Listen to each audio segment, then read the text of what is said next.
ติดตามที่กองประชุมระดับชาติครั้งที่1เกี่ยวกับการเกี่ยมความพร้อมทางด้านเวียกงานแผ่นดินไหวเพื่อจะตั้งปฏิบัติอยู่สาธารณรัฐประชาธิปไตยประชาชนลาวเพื่อติดตามเก็บกำสั่งรวมข้อมูลการศึกษาค้นคว้าการวิเคราะห์การติดตามเฝ้าระวังเหตุการณ์เกิดแผ่นดินไหวกองประชุมระดับชาติครั้งที่1เกี่ยวกับการเกี่ยมความพร้อมทางด้านเวียกงานแผ่นดินไหวเพื่อจะตั้งปฏิบัติอยู่สาธารณรัฐประชาธิปไตยประชาชนลาวได้จัดขึ้นในวันที่29 เมษายน 2026 ที่นครหลวงเวียงจันทร์ภายใต้การเป็นประธานของท่านจันทเนศ บัวรพารองรัฐมนตรีกระทรวงเกษตรกรรมและสิ่งแวดล้อมพร้อมภาคส่วนที่เกี่ยวข้องจากกระทรวงและองค์การจัดตั้งสากลเข้าร่วมกองประชุมในครั้งนี้เพื่อเป็นทิศทางในการสร้างความรู้ความเข้าใจและเผยแพร่เกี่ยวกับการจัดตั้งปฏิบัติเวียกงานแผ่นดินไหวอยู่สาธารณรัฐประชาธิปไตยประชาชนลาวให้กว้างขวางโดยเฉพาะแม่นเวียกงานการติดตามเก็บกำสั่งรวมข้อมูลการศึกษาค้นคว้าการวิเคราะห์การติดตามเฝ้าระวังเหตุการณ์เกิดแผ่นดินไหว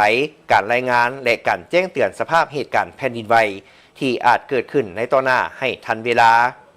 ในผ่านมาสาธารณรัฐประชาธิปไตยประชาชนลาว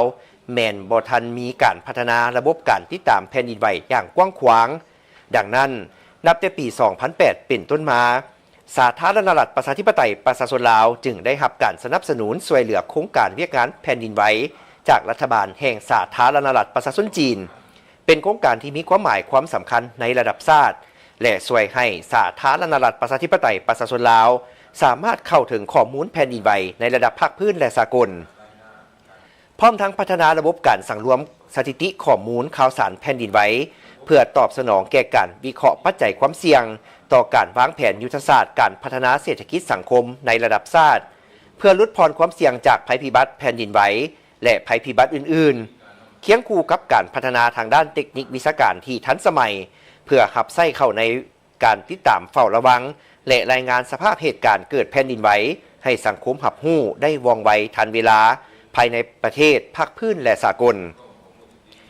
อิงตามการสั่งรวมข้อมูลสถิติเกิดแผ่นดินไหวภายในสาธารณรัฐประชาธิปไตยประชาชนลาว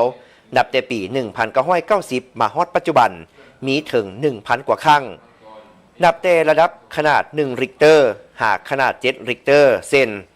ในปี 2019 เกิดแผ่นดินไหวขนาด 6.4 ริกเตอร์อยู่เมืองหงสาแขวงไชยบุรีและปี 2021 เกิดแผ่นดินไหวขนาด 5.4 ริกเตอร์อยู่เมืองยอดอู่แขวงพงศาลี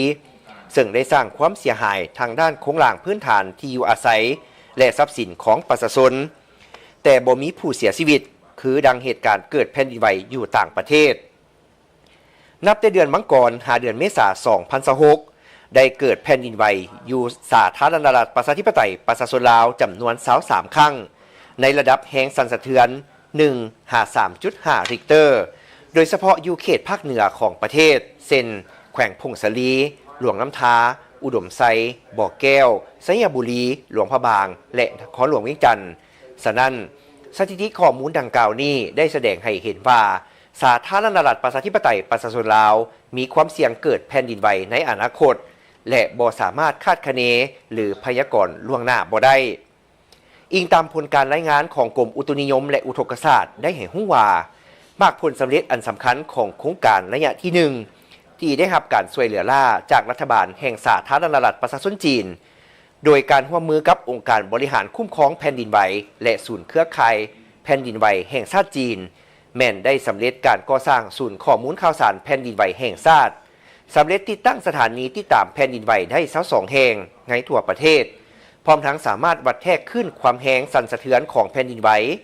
ได้นับแต่ระดับขนาด 1 ริกเตอร์หาระดับขนาดสูงสุดของแผ่นดินไหวซึ่งบรรดาสถานีทั้งหมดแม่นนำใช้ระบบออโตเมติกที่สามารถส่งข้อมูลเข้าสู่ระบบเครื่องเซิร์ฟเวอร์รับข้อมูลแผ่นดินไหวอยู่ในศูนย์ข้อมูลข่าวสารแผ่นดินไหวแห่งชาติที่ตั้งอยู่ภายในกรมอุตุนิยมและอุทกศาสตร์กองประชุมในครั้งนี้บรรดาผู้เข้าร่วมได้มีการประกอบความคิดความเห็นและรับฟังการนำเสนอบทเรียนต่างๆจากเสี่ยวซานทั้งภายในและต่างประเทศเป็นต้นเกี่ยวกับบทเรียนและความเสี่ยงจากแผ่นดินไหวและการกะเกี่ยมความพร้อมรับมือยุทธศาสตร์ลดพรความเสี่ยงแผ่นดินไหวการวางแผนระดับชาติเกี่ยมพร้อม